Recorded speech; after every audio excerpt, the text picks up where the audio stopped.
Okay, everyone. Well, it by my computer, it says it's 5 o'clock. So I think we'll go ahead and get started.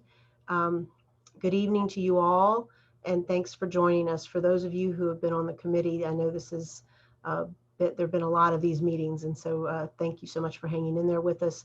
To start us off this evening, we're so pleased that Dr. Atkins is with us, and I'll turn things over to her to get started. Kim, I just want to say thank you. And a special thank you to Kim for chairing this committee and all of her dedication and attention to this very important topic. I want to thank all of the committee members, what you have contributed, the discussion, the passion with which you brought to the table to have this discussion. Safety and security is one of the most important things that we can do in a school division. Academics happens because our students and our staff and our employees feel safe, our families feel safe, and they trust us to care for their children when they're in our care in our buildings. So this is something that we have to get right. And we've been doing it with SROs for a very long time. And it was time for us to revisit to determine what's the best way to communicate to our young people that we care about their safety and their well-being, their emotional well-being, and to communicate that to our families, and then take the next step, not just to communicate it, but to put a plan in place that actually lives up to what we have been saying to our students. So thank you for your diligence in this deliberation, the discussion, and I am very excited about your recommendations tonight. So thank you, and I will now sit back and listen to what you have to present. Thank you, Dr. Atkins, for opening things up for us. And for everyone who is, because tonight's format is a little different. We have our committee, but we also have this as a meeting that's open to the public, because one of the things we learned from our most recent engagement efforts is that some folks asked for an opportunity to learn more details than what we provided in the informational video, and an opportunity to ask questions. So we're doing that this evening with this meeting. By way of background, a very large committee has worked on this process. Over 30 individuals have been meeting since November to look at options and ultimately to come forward with recommendations for the superintendent regarding the optimal safety and security resources for Charlottesville City Schools moving forward. And the committee consisted of school administration and staff, parents, community members, and students. And the work of this committee is all documented at charlottesvilleschools.org/safety under the minutes, resources, and it's called minutes, resources, and more. That's the section of the page where you'll find all the presentations, the minutes, the full body of work that has led us to this moment. As part of the process, a public forum was held on January 12th, and from this forum, the vast majority of input pointed to a model from Toronto. And with that direction from the committee, then we had elementary, middle, and high school work groups come together to determine how to best operationalize this model for CCS. So this evening, we are sharing with you the results of our most recent community engagement efforts around this new proposed model. And we're also going to share with you the model details that were recommended from the school work groups. At the end of the presentation, Charlene Green, who has helped us every step of the way in facilitating this process, she will invite additional comments from our committee members, and we will also open the Zoom feature for chat so that anyone can ask questions. So with that, we'll get started, and I'll start sharing my screen.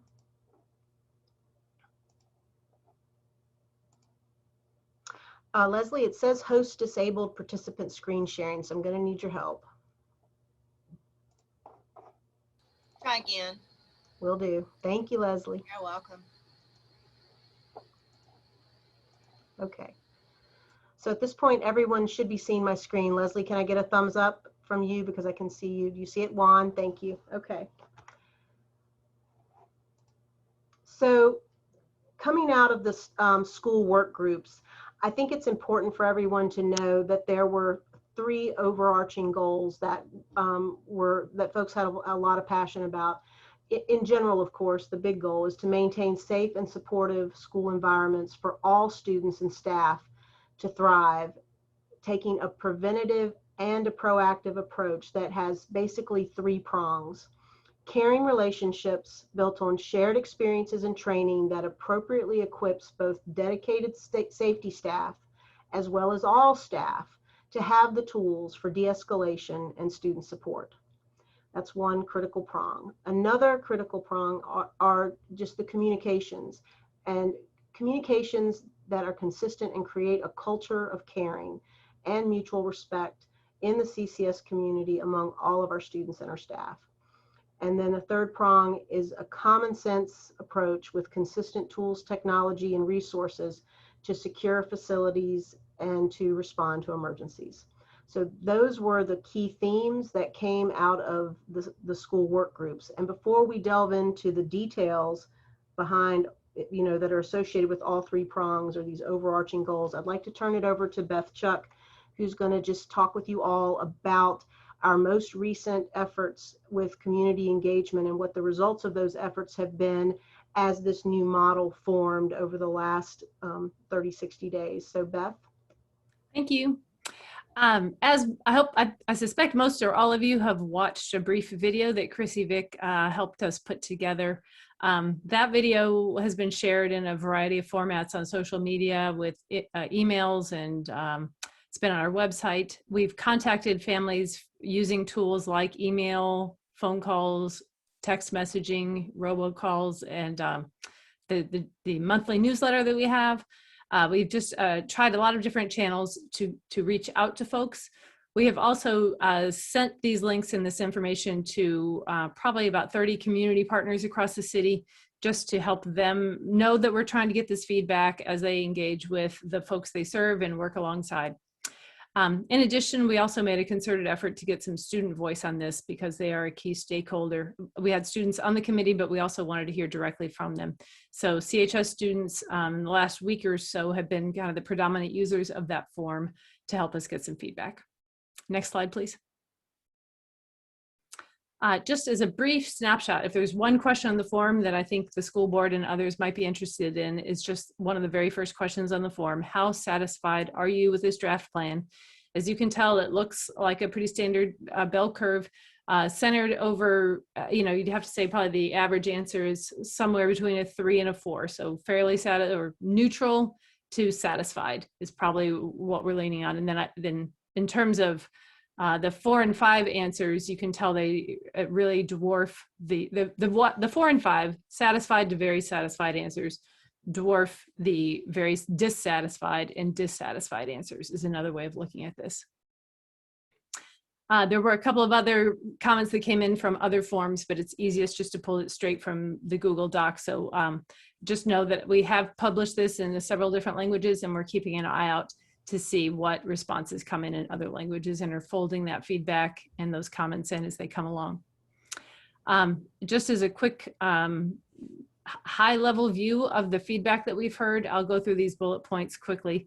But generally speaking, accompanying this kind of fairly positive view of this plan, we've heard a number of comments that express support for the new model. Specifically, there has been a lot of support for the idea of not stationing police in schools. Although, to be fair, we've also heard from some folks who do question this move. And I think, just to be honest, we probably knew that coming into this process, that there would be different views in our community about the best model for school safety. There is a lot of support, I think very general support, for an approach that really focuses on mental wellness, de-escalation, and relationships. We've had some requests for details, which I think today's presentation will go a fair bit to address. People are interested in details about the memorandum of understanding that we will still be partnering with police under. They are curious about the job descriptions, both for the supervisor position and for the safety monitors.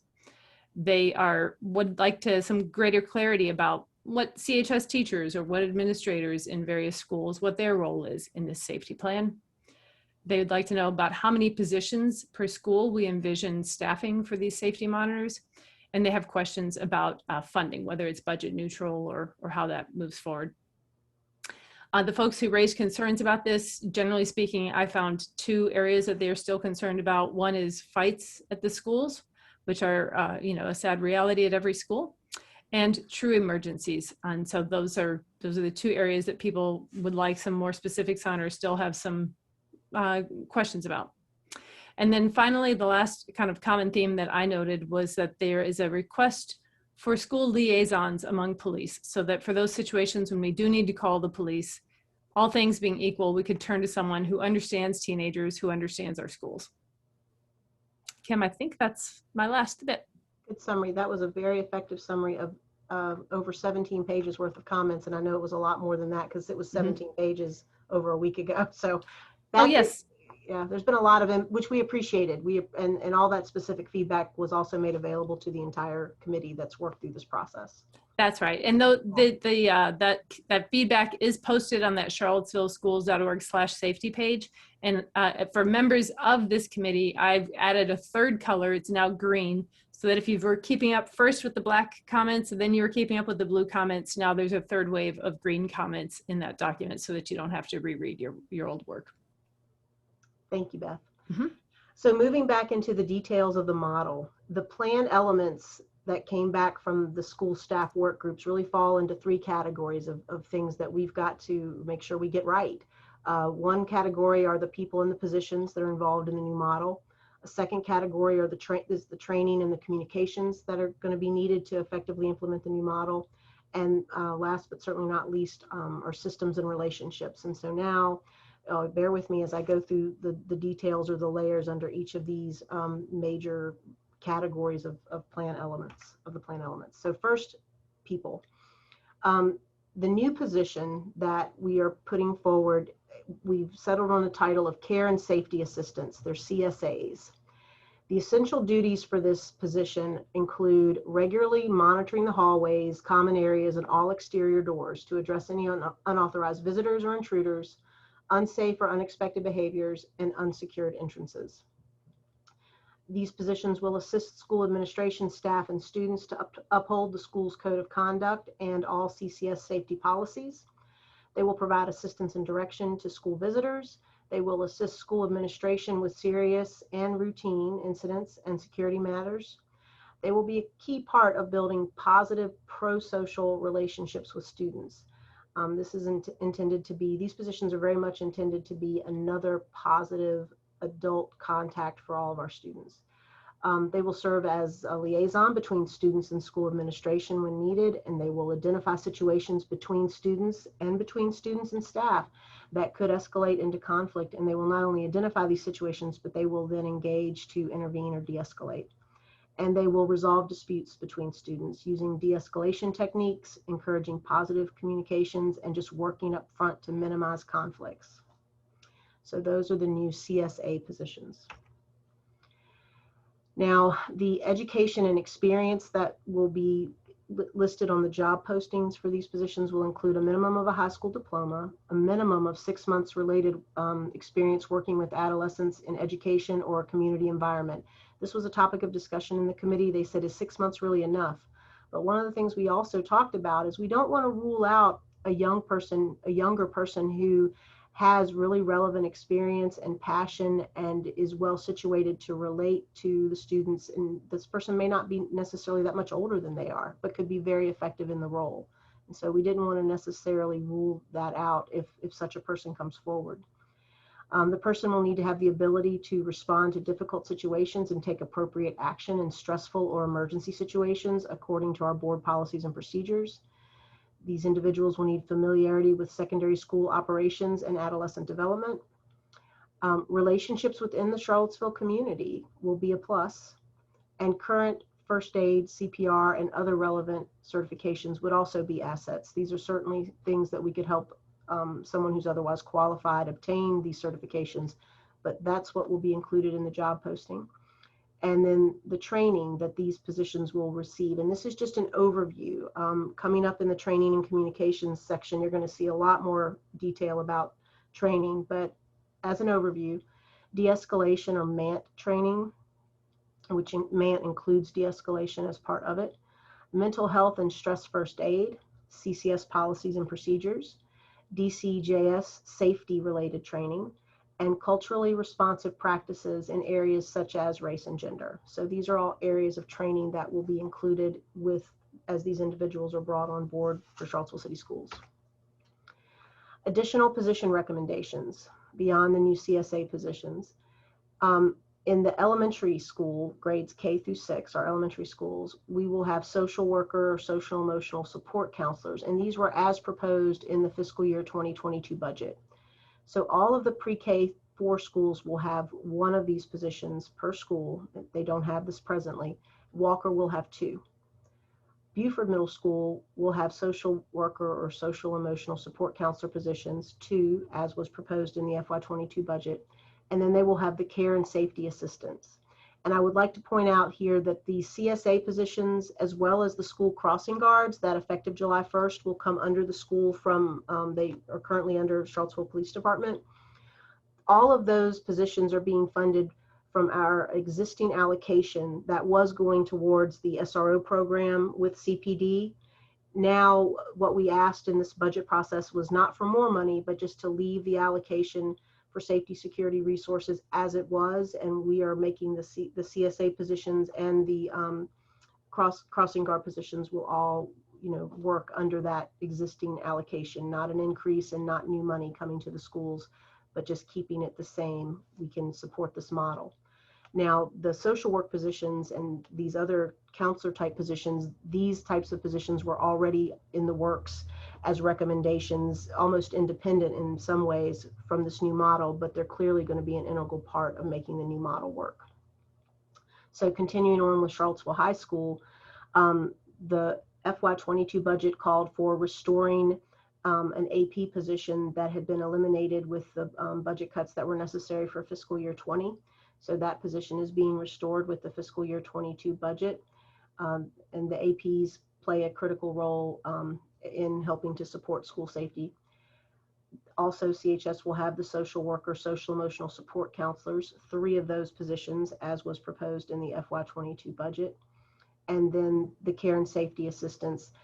We are moving forward with 4 positions for the CSAs. So there will be a total of 4 at CHS, and this allows for them to align 1 per grade level, just as the principal and the 3 APs do, so that they work with all students, but they can each have a cohort that they follow all the way through from 9th grade through 12th grade and help to reinforce and build those relationships. So that's what's behind the idea of going with 4 at CHS. And then Buford will have 3. They have 2 positions already that operate somewhat in this capacity, but of course we're going to fully flesh out the new model with the trainings and everything for those 2 positions.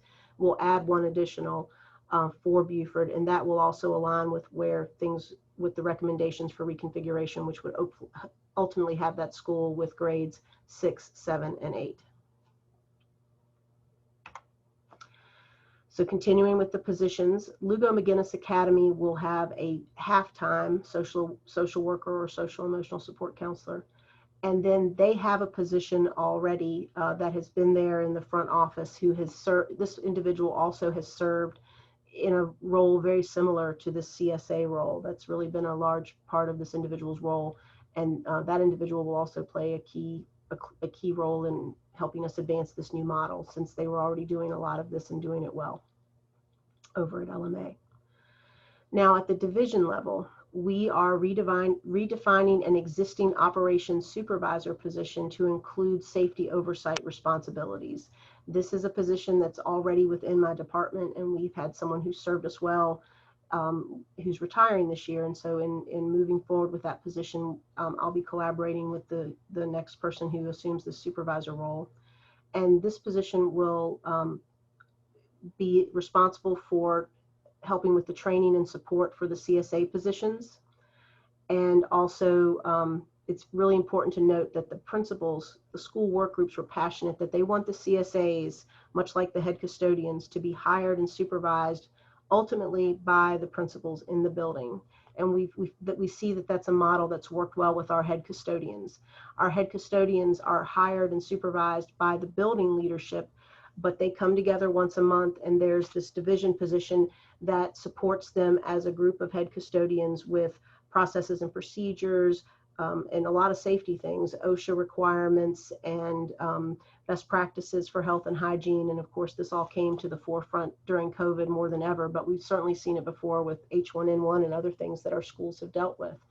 So, and this position, the operations supervisor position, also participated already in our safety audits and fire inspections and asbestos safety related things. So this is just we're going to be expanding that role, and also coordinating with Patrick Farrell and Jody Murphy, who are division leaders for our social and emotional learning and counseling. And you'll see how, again, that training piece from the social emotional side comes into all of this. The crossing guards, when they come over from CPD, will also report under the supervisor position. So in summary, the positions that we need, so some positions are being converted or retrained to support this model. We're expanding their training and helping ensure that they work well within this model. But there are positions we need to hire, and they are highlighted here. The 6.5 social emotional support counselors, and again, they were put forward as part of the FY22 budget. The assistant principal that we're restoring at CHS. A total of 5 care and safety assistants need to be hired, because again, we already had 2 at Buford and 1 at LMA, individuals that were serving in assistant roles that can come under the CSA umbrella. And then the facilities operations and safety supervisor is an existing position that we have a retirement, and then we're going to repurpose and redefine that position some. Again, a lot of that position already works with matters that are related to safety in our facilities. And then for crossing guards, looking ahead to next year, in addition to those that come over from CPD, we think we're going to need maybe as many as 2 additional ones for next year. So those are the positions we'll be looking, because as a committee, when we talked about this, one of the things that we definitely need to get the model settled so that we can embark on all the hiring that we need to do to fully realize this model and have everything ready to go for the new school year. So that's why these specific numbers and positions are listed here, because that's the work we have ahead of us with the hiring. So before we leave the people part of the model, there were some really good recommendations that came out of the school work groups. And these recommendations have to do with how we can help ensure that this new model really permeates everything we do as an organization. These are all related to HR. One is with our job descriptions. Ensure that the job descriptions for these new positions in the model clearly specify the duties and responsibilities. And we believe we have that. The personnel selection. We want to make sure that when we are developing interview questions, not just for these new positions, but for all CCS positions, make sure that we're effectively capturing the candidate's experience relative to safety, relationship building, and supportive behaviors. And so we can be intentional about that in our interview questions for all positions in CCS. And then if that's on the hiring end of the process, on the evaluation end of the process, we would like to work with HR to integrate topics related to verbal de-escalation and relationship building in the evaluation process for all staff, because really that can be a part of all of our work and how we relate to each other and how we relate to our students. So I thought those were some interesting recommendations that will work with our HR team to implement or improve our current practice. So now we're moving past the people and positions parts of the model to the training and communications. And key elements of training and communication, we need to update our policies, procedures, our flip charts, and other quick reference documents. Obviously, all of our safety related documents need to be updated in relation to the new model. And so that's some of the work that lies ahead of us in the coming months. We will need to leverage community and state agency training resources. And we were very fortunate to have a number of members of our committee who could bring some of these resources to our attention, and we were very grateful for that. We need to have a clear and consistent combination of both startup and refresher training for staff in all of these areas: our school safety protocols, de-escalation techniques, restorative practices, culturally aware practices, and trauma-informed practices. So this was a very strong theme coming out of the school work groups, that we can't just be one and done with these trainings. There has to be very intentional curriculum or structure of training for folks who are new to CCS, but then there needs to be an ongoing cycle of refresher training in these areas. So at the bottom of this slide is the heading for the very meaty next slide I'm going to show you, which has all the details or a lot of the details about the training.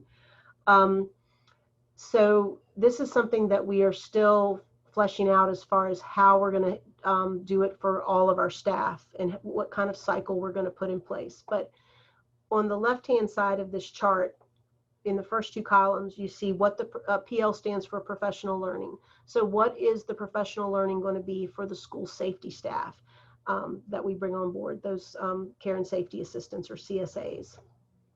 There's going to be restorative justice, trauma responsive training, culturally responsive teaching, adult social and emotional learning, stewards of children, threat assessment, de-escalation, emergency crisis management plan training.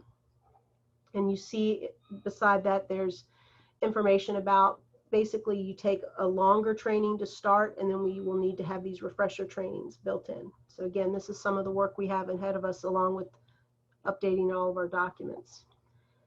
For all staff in our buildings, we need to have a cycle, a constant diet, if you will, of training in restorative justice, trauma responsive training, culturally responsive teaching, again, the adult social emotional learning, so we're aware of ourselves and how we handle our emotions, and then stewards of children.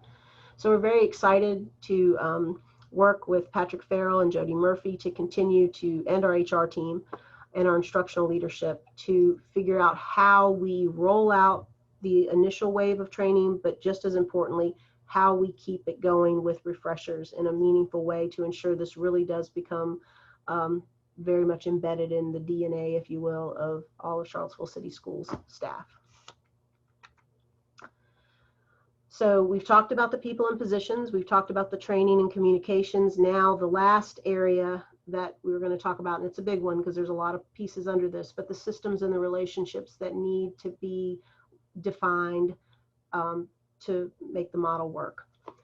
So other community resources, we're going to need to be mindful of who our partners can be in this work as far as mediation services, and then partnerships with community mental health agencies to provide a continuum of mental wellness and health supports for our schools, for our students. And you can see some examples listed there. Next, there is a new MOU with the Charlottesville Police Department that has to be fleshed out. We've sent some examples over from other school districts, and our next step is going to be to actually just draft what we think is going to work best with this model, and then it'll need to go through legal review with the police, and ultimately there would be a public process with the school board where the MOU would come before the school board. But the new MOU needs to address the 3 mandatory interface areas, and these are mandated by the Code of Virginia, and that's required reporting, crisis planning, and threat assessment. By the Code of Virginia, we need to collaborate and work with the police in these areas. And so you want to have that all defined and worked out in advance of anything happening. And along with procedures and protocols, along with that, we need procedures and protocols to address weapons, drugs, fights, or violence that require a police response, support for event security and traffic control, that comes up.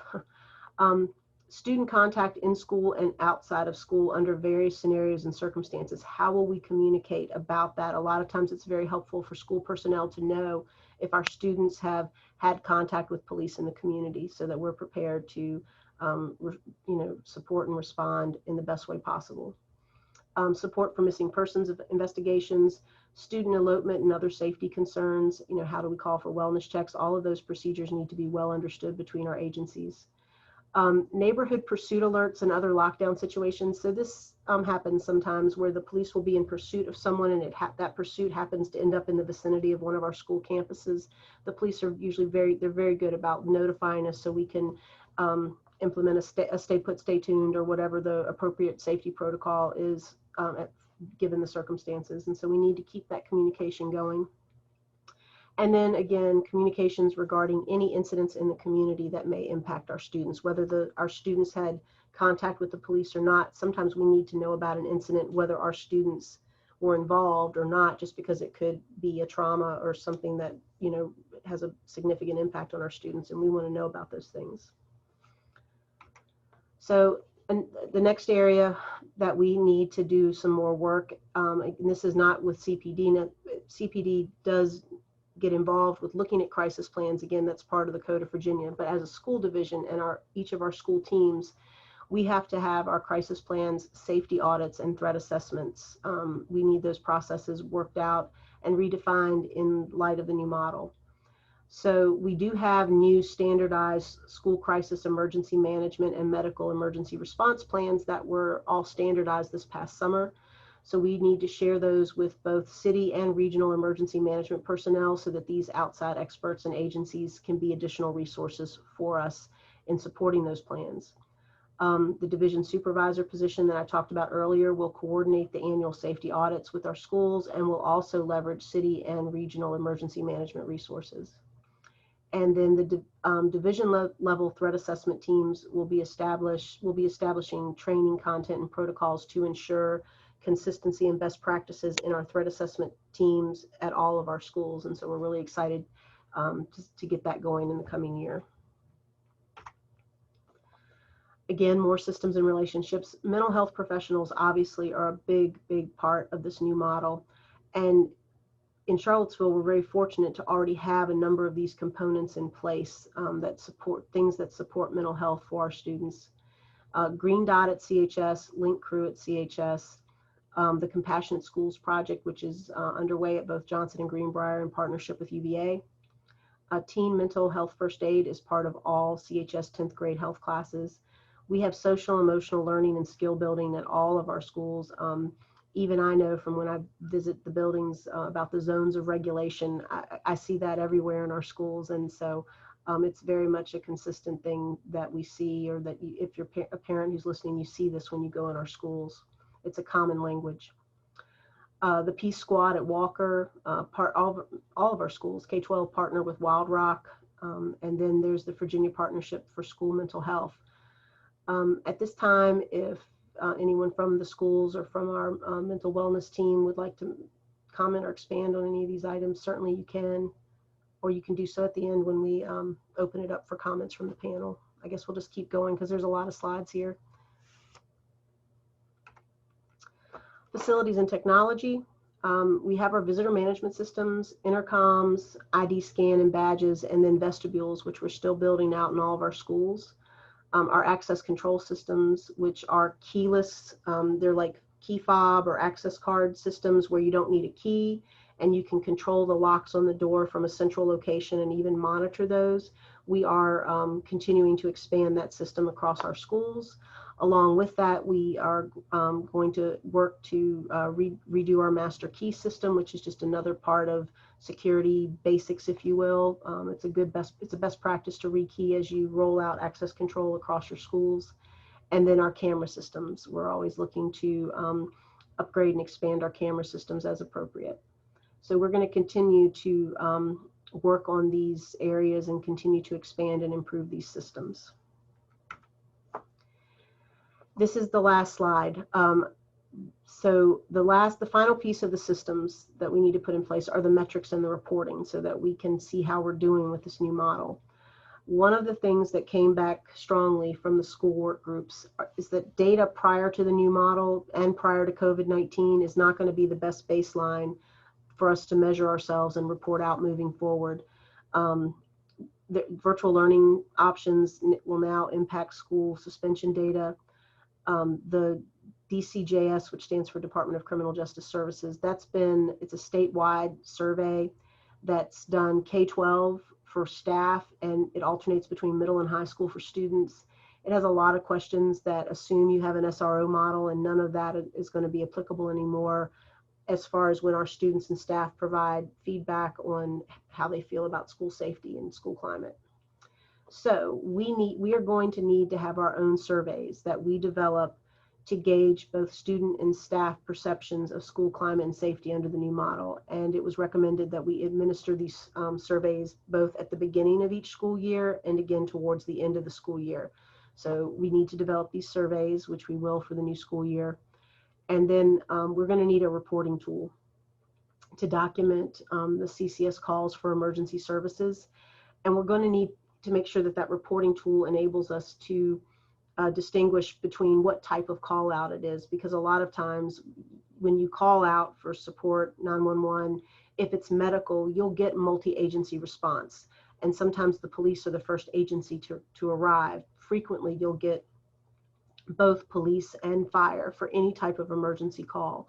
And so we're just going to want to have a system in place so we can keep these records and document in a consistent way when we call for emergency support and why, without, of course, any personally identifiable information, but just what's the context or the reason for the call. So we'll be doing that as well. And in summation, it takes a village, really, to impact school climate, anything like school climate or school safety. And it is essential for the CCS community and the Charlottesville community as a whole to work together to maintain safe and supportive schools for all of our students and our staff to thrive. And we know that's the goal. And we're looking forward to collaborating and working together with both within our school community and also with the community as a whole to bring this model to life and hopefully be a standard and a model for others. This is the last slide in the presentation. Basically our next steps, just to make sure everyone knows where we are in this process. The facilities safety and operations supervisor position, the one that I spoke about earlier, that's an existing position where we have a retirement and it's a slightly redefined position and how it's being posted now. This is already up and available for viewing. Today, we're giving this presentation of the new model to the public along with having a Q&A here at the end. And in sharing this with the public today, we are hopeful that the school board will be in a position to vote on this new model on May 6th. And that vote, again, is what clears the way for us to finish posting what are the new positions. And that, again, our focus there are going to be these CSA positions, which are newly created positions that will require board approval. Everything else in the proposed model are existing positions or positions that were already approved as part of the budget. And with that, I know I've talked a lot. Thank you for listening. I hope you're still tuned in now. I'm going to turn things over to Charlene to facilitate the discussion around the new model. So again, thank you all for being with us this evening. Thank you, Kim. Thank you, Beth. Good evening, everyone. I'm glad you could be with us to provide your thoughts on such a well thought out, time intensive process that I want to thank the committee members for taking the time to go through, and for the school board to encourage and allow this process to happen. And so I just want to remind you all about some of the norms, some of the things to take into consideration as you ask questions or you respond to some of the questions or comments that are made tonight. We want to make sure that we're listening. We want everybody to participate as much as possible, but it's real important to listen to what people are asking or saying, and please speak from the I. This is what I think, this is what I feel, and what I believe in terms of your thoughts and comments about tonight's plan. Let's agree to disagree. And these are the equity norms, by the way, that the school division follows. And so make sure that you speak your truths. This is a messy and uncomfortable process, especially as our committee members have experienced. And so let's have some patience with that, but ask questions if there's something you don't understand. Embrace that discomfort. Let's make sure if you hear something that sounds off or confusing, again, just ask questions. And we're asking that if you have any other questions or concerns, make sure that you also check in with Beth or Kim. They are the spokespersons for this plan, for this process, for the school division. And so we want you to post about it on social media, but just be mindful of that process. Don't get mean or nasty with it. We're hopefully modeling what we want our students to be and our children also model when they're on social media. Did I miss anything, Kim or Beth, that we should add? I don't think so, but I did want to follow up on the question of whether we are recording. And I'll be honest, I can't remember if Kim did mention that at the beginning. So I do want to mention before, if that makes a difference to you as you speak up or in the way that you speak up, you should know that we are recording, because this is a pretty complete version of this presentation, and we will be posting it to the website and probably along with the board documents. So as people prepare for the board meeting, if they want to get up to speed on this plan before the board votes, that this is an opportunity to do so. So just consider yourself duly noted that we're recording. Thank you. Mhm. So are there any of our committee members who have anything to comment on or question before we direct some of our questions and comments to the folks who are on this presentation tonight? And just unmute yourself if you haven't put a question in the chat. And Leslie, if you'd like to open up the chat for non-panelists to start putting questions in, that would be something that we should allow now, even as our panelists are commenting. It's on, and there are also a couple questions in the Q&A, so be sure you read from there first. Thank you. Okay. Yeah, and I've seen those, but and thank you for that, Leslie. But are there any committee members who have any comments or questions?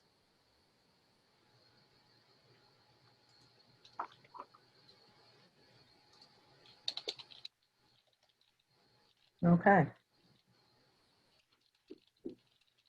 So then let's go to the Q&A that right now I've seen just a couple of questions from one participant right now.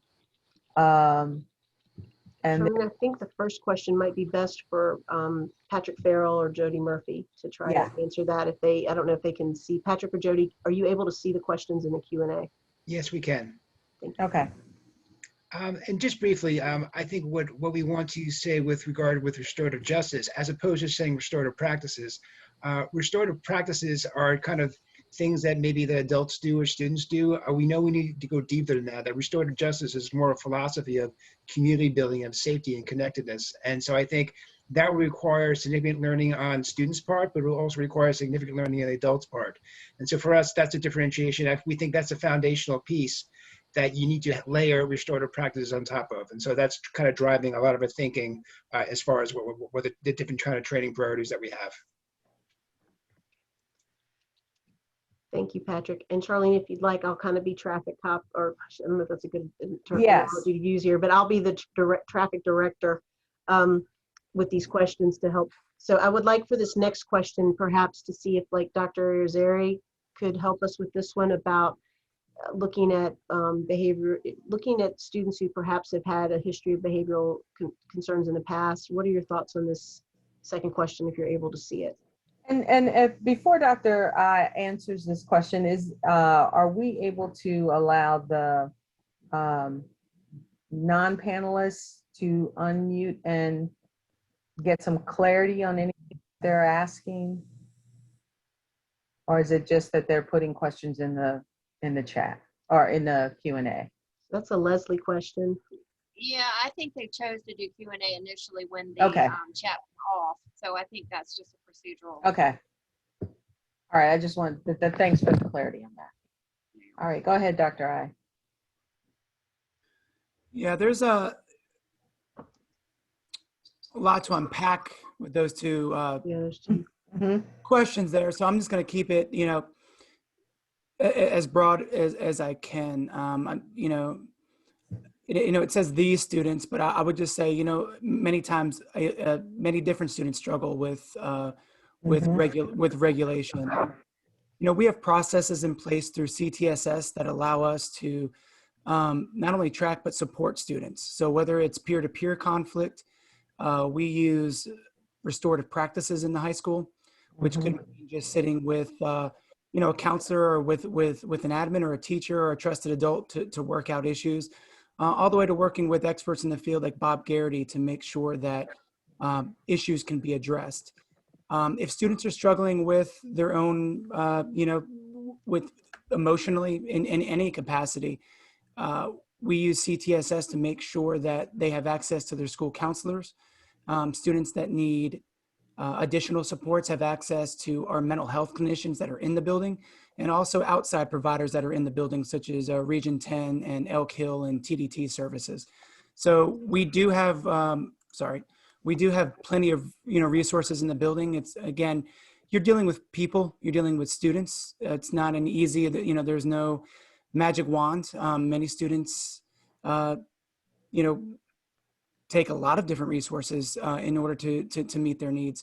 So I think we have adequate services in place, and I think we do a pretty decent job at tracking what we need to from the academic and the social emotional side.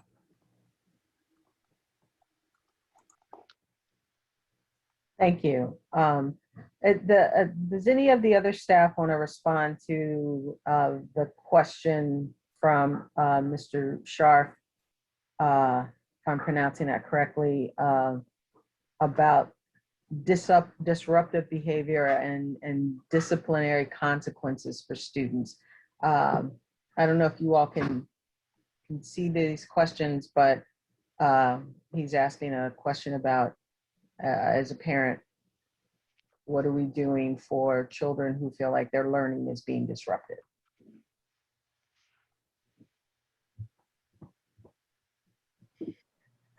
I will just say, I unmuted, it's Jody Murphy. I will just say, I think it's twofold for students who are experiencing dysregulation. We're looking at the need behind the behavior, and we're really trying to put services in place, whether we have those services in school, or if we need to connect or link them up with services outside of school, where we're working really hard to just assess what the need is and work with that student and family to help best meet their needs. For other students who may be experiencing a disruption in their learning environment, we are working really hard to help students build their empathy and build the competencies in. Not everybody is experiencing the same things that you might be, and let's appreciate that we're all experiencing different things in different moments, and how can we be a supportive and connected community to help give everybody what they might need in that moment. And sometimes the adults need to step in and do that, and sometimes our classroom communities need to help each other, because that's what makes our world a better place. And so while academics are extremely important, and we want to make sure that everybody's getting their academics met, their academics need met, we also want to grow whole children and students that we put out into this great big world. So it's two parts of that puzzle, and we're working extra hard to do that for everybody. And we hope that all students and parents understand it really does take a village, and that includes our kids and our parents reinforcing that very same message when their kids come home and say, somebody had a really hard day and I don't understand why they don't just sit there and do the same thing that I'm doing. That message at home is saying, well, maybe their home or their day or something came up that's not the same for you. Let's talk about that. So we're working really hard to help all of our kids and all of our families, and that need may look different. Thank you so much, Jody, for especially for how you put that. I think the big takeaway, especially for me, is the outreach and support provided for all students. That's super important. Do we have any other? I don't see any other questions. There's a comment in the chat that Catherine made a great point, and I just wanted to let her know, because I know she unfortunately had missed our last meeting because of another commitment, but we had an interesting conversation. I can't remember if it was internally with the working group or with the committee. I think it was internally with the working groups when we settled on CSA, because even beyond the examples you listed, which I wasn't aware of other connotations of that acronym, the CSA, what came immediately to our mind was the community, I think it's called Community Services Act, CSA, which is very much a part of our world, especially we were concerned about potential confusion with that. And then somebody else even brought up, I believe it's called Community Supported Agriculture, which is a big thing around here. CSAs are a big thing for that.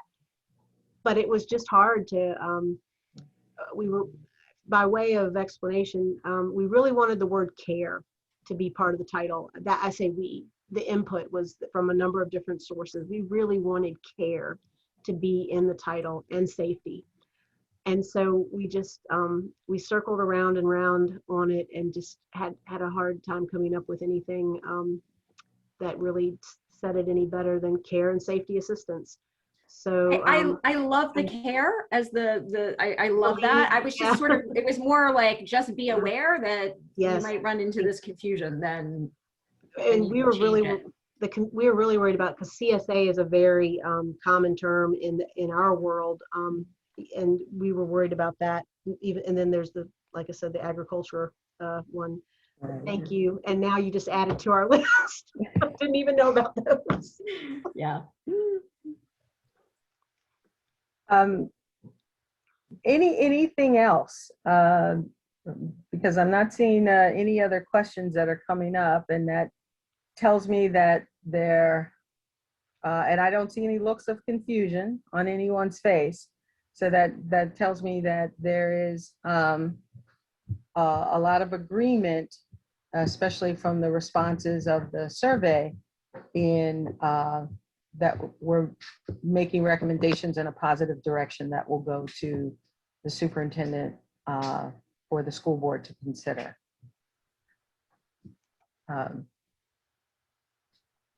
Kim, Beth, or the other staff, is there anything else you want to share with this group? Charlene, I do have a comment. I want to thank the committee. The recommendations here clearly articulate a move from having our students' behaviors becoming a cumulative black mark on the students' file, on their history, and on how we perceive the students.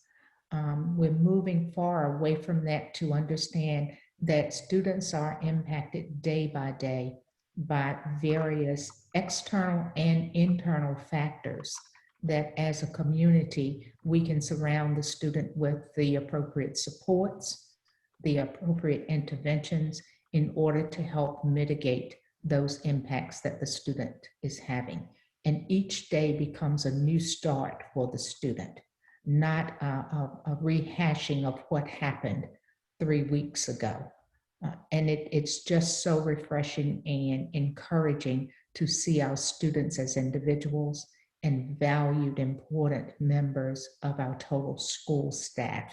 And we approach their learning and their care in a manner that certainly demonstrates our support for them on a daily basis. So thank you to the committee and Charlene, and thank you for being here to help guide this discussion and bring us to this place.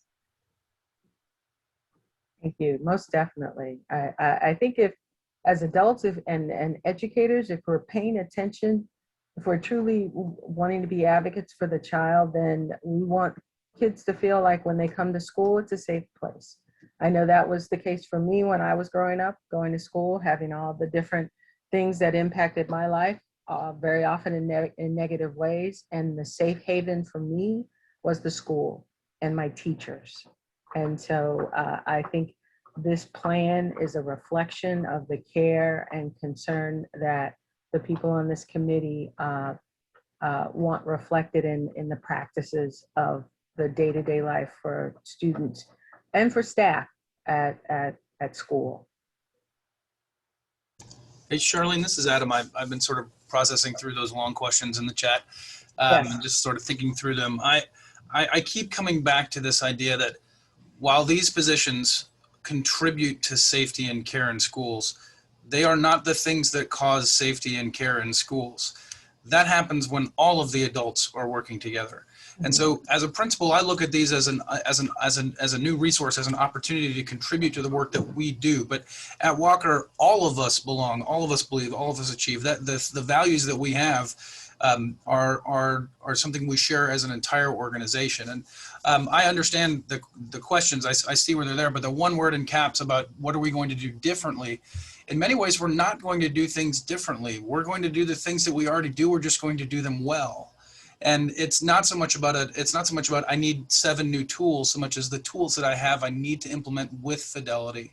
I need to do them school community wide. I need to do them for all children so that they support all children to be successful. And so I'm sure that just because as we've had these conversations, both, you know, in these committees or with people in the community, there's this perception that these 2, 3, 4 adults are going to change school culture. And that just isn't the case. We change school culture when we work together as a school community. And so I'm excited about this plan, and I'm thankful to everybody, 1, to be a part of it, and 2, for the work that everybody put into it. But those are great questions, I think, that are asked in there. And I don't know that this answers all of those questions. Those are still worthwhile questions to be asked. But this was great. Thank you. Thanks, Adam. Those are comments well said, and I totally agree. We're putting in place some resources that help a lot of adults and educators in the buildings that are already doing good work to do it even better. Any other thoughts? So this is. Go ahead, Juan Diego. I'm sorry. Yes, I just want to share that, and I think that I can speak for the other school board member here, that I think that this was a difficult process to go through. We had a lot of varying input and ideas as we started on this, and I really feel good about the product that we produce. I think is what the community wants. They want that safety net of safety, but not the presence that we had, because I know that, you know, a lot of comments that I had is that, you know, what about the fights and the things we need to, you know, the guidance counselors, because there was the notion that guidance counselors, you know, putting in more guidance counselors kind of would address this, and the feeling in a lot of people in the community that was not going to address it. But I think that this option that we've come up with, you know, if we do it well, like Adam said, as part of other things that we are doing, I think this is going to be really dynamite, and I'm really looking forward to it. And I know that LaShondra and I, we've been updating school board members kind of informally about this, but that I'm going to, you know, support it wholeheartedly at our meeting. It's next week or the week after? Yeah, next week. Yes. So thank you all so much for your time. Thank you. Cesar Delore, Charlene and Cesar Delore. I think for me, I really appreciate the fact that we are looking at a system that has not serviced all of our kids, and that we're being very intentional about shifting the work, the necessary work. I would encourage us to really think about reevaluating what this looks like annually.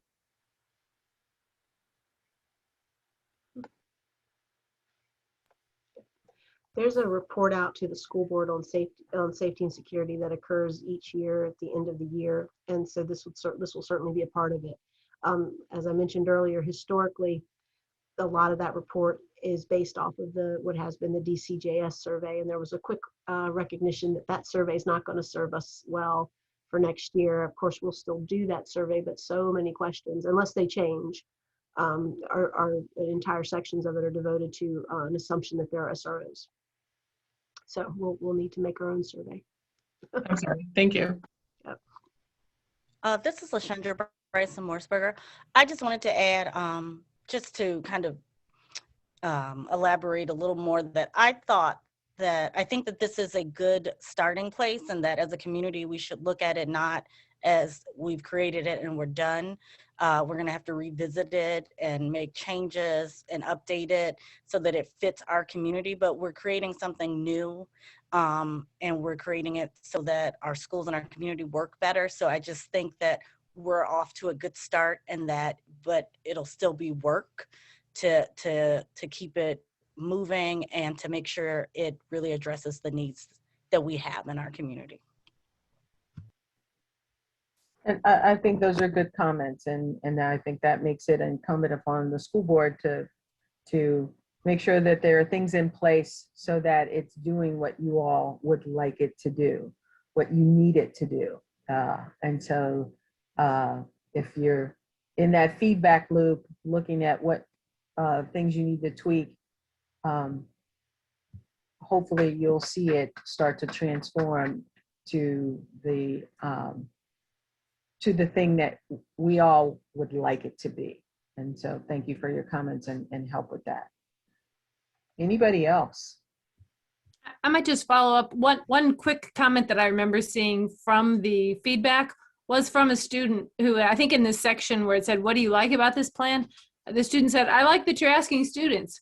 And I think probably the staff members probably liked that we were asking staff and parents liked that we were asking them. So I do think the more that we maintain that posture of listening and just learning for the folks who are seeing this with their own eyes, that's going to serve us well as we continue to improve this plan. Charlene, one of the areas that kind of sticks in the back of my mind, I've already received some phone calls asking questions about this area. As we move into this new model, one that we are developing and will need a lot of work to make sure that it continues to meet our needs, there's going to be many opportunities and many requests to watch our process, to gather data from our process, and to evaluate. We will want to evaluate the process, but there are going to be other agencies that will want to evaluate the effectiveness of what's happening. And I always want us to keep in mind that we want to gather information on the processes, but not the young people. Right. We have to make sure that in this effort, because we are talking about some pretty sensitive issues with our students, and we're going to create an environment in which we're going to ask them to take some risk with us and share with us, and families will be sharing with us perhaps some information about themselves that's very personal, that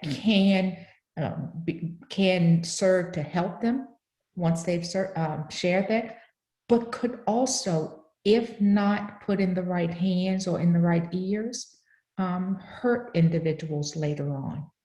So I just would say to us, let's make sure that we are very thoughtful about how we collect data and on whom are we collecting those data and how are we managing that. And that our students we should try to avoid allowing them being the target of collecting, whom we're collecting the data on. Processes, yes. Young people, that's a dangerous area. And I know Kim is taking really good notes on this outside of the recording, but you are so right, Dr. Atkins, that you want to make sure that the focus doesn't become on the students, because then that reinforces some of the stereotypes and assumptions about when looking at especially trauma in related issues, that it's the fault of the kid or the fault of the family. And we need to look much broader than that, because if we don't, we either, as I've mentioned before, and I've gotten from some folks who are smarter than me talking about, when we look at problems, we're either seeing the solutions related to the institution that needs to get addressed, or you're focused on the kids because you think they're the problem that they need to get addressed. And so that's a very good point. I see a comment here from Lisa that I can address that one. Address. Certainly, thank you. Yes, we had another question pop up. The question was about how the CSAs, the new positions, are supervised, and was there a consideration about putting that position under like Patrick and Jody as division mental health leaders instead of under the operations supervisor? And I want to clarify, and I may not, I know I was talking so much, I don't blame you if people didn't hear this. They got lost in the sauce. The very strong feedback from the school work groups are that these positions will be supervised by the building leadership at the high school. and the middle school. That's where the CSA positions are going. And much like I made a comparison with our head custodians, they're part of the school team, but then we will bring them together for safety training and for the mental health, social emotional wellness training. And those efforts will be led by Patrick and Jody. So they're gonna be part of their building community, but we're gonna make sure that they feel like they're part of a team that's district-wide, that they have that commonality, just the same way we bring together, all of our Spanish teachers or the PE teachers. PE teachers are part of the building, and they're under the supervision of their principal, but they're also part of a district-wide health and PE team. And these positions will operate in that same way, and they'll be fully supported. We're going to work very closely with Patrick and Jody on their training and development and the refreshers. None of that will be sacrificed, but the supervision is not under any division position. It's their direct supervisor is their building leadership. Thank you. All right, any other thoughts or comments or questions? And I should say that crossing guards will report, the supervisor for the crossing guards will fall under the division operations position. And all of that is under my operations umbrella, if you will. So I'll continue to be involved with safety and support, but of all of our schools. And it's a big part of my focus. It's really fundamental that we ensure the safety of all of our students and our staff to the best of our ability. All right. Well, it looks like we might be ready to close. I think, Kim, if you want to remind folks again of our next steps. Certainly. So the next. Oh, no, Lisa's got one more. Oh, okay. So we're going to hold on for a moment. Yeah. Sure thing. In the meantime, I'll get my next step slide back in front of me here so I can make sure I don't miss anything. And one next step that I can jump in on is when we have this recording, we will upload this recording onto that safety page so that folks who were interested, there were other people who said, I don't know if I can prioritize this meeting, but I am interested in learning some more details. So folks will have that option to learn more. The survey is still up for people to take and to give feedback. The video is still up for people to get kind of the big picture of the broad lines of this plan. And then we will have kind of a greatest hits of this presentation will be presented to the school board on a week, on May 6th. Thank you, for a vote. Okay, Lisa, you ready? Did I talk slowly enough, Lisa? There you go. So Kim, you want to address that?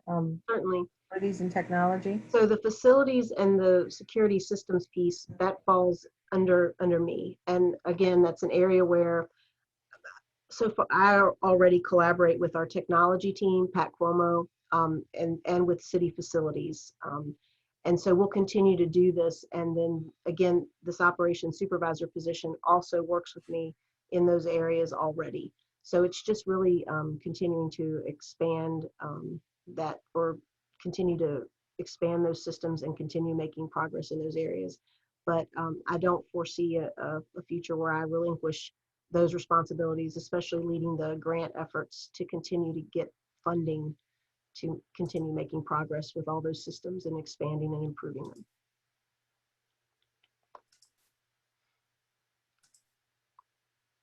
Okay. So one more time. Kim, do you want to put up the next steps slide? Oh, yep, I can go back to sharing. Hang on just a moment. While I'm doing this, I'd like to say, Charlene, a little bird told me you may not have been on at the very, very beginning when I was thanking you, but truly, I am very, very appreciative of both Beth Chuck and Charlene Green and Denise Johnson in the early stages of this for being my thought partners and helping to guide this process. It hasn't, as I think Juan mentioned, it hasn't been easy, and the entire committee, thank you for hanging in there with us. We started in early November, meeting with a great deal of regularity. I think the most time you all had off was winter break. And then after the direction was set by the committee, we did turn it over to the work groups in that February, March timeframe. And so you did have a bit of a breather there. But, you know, every time we put out the call, we had usually well over 20 of the 30 plus members of the committee join us in these discussions. And I know you all had other things to do. So again, a true heartfelt thanks. We could not have done this work without all of you. So here are the next steps. Hopefully you're seeing them. Again, that position's posted. If you'd like to look at the job description, it's up now, and it is a position that does report to under me. And the CSAs do not report to this position. They're supported by this position, along with a lot of support and coordination with Patrick and Jody and the work that they do. And then May 6th, the school board will vote on this proposed new model. And then after that, we can start to post and start hiring for these brand new positions, if you will, the CSAs. All right. Well, thank you. And we hope to see you all at the May 6th school board meeting. And if anything pops up in the way of a question or a comment that you didn't get a chance to get out tonight, don't hesitate to contact Beth or Kim, and they will definitely respond to anything that you put out to them. Kim, or Dr. Atkins, any other closing thoughts before we say goodnight? Nothing from me. All right. You're all an amazing group. I am honored to have worked with you and look forward to watching this process evolve. As LaShondra said, we want to make sure that we're paying attention to the work that you all created and the plan that you all helped create for this. Thank you so much. Everybody be safe, and we'll see you on May 6th. Good night.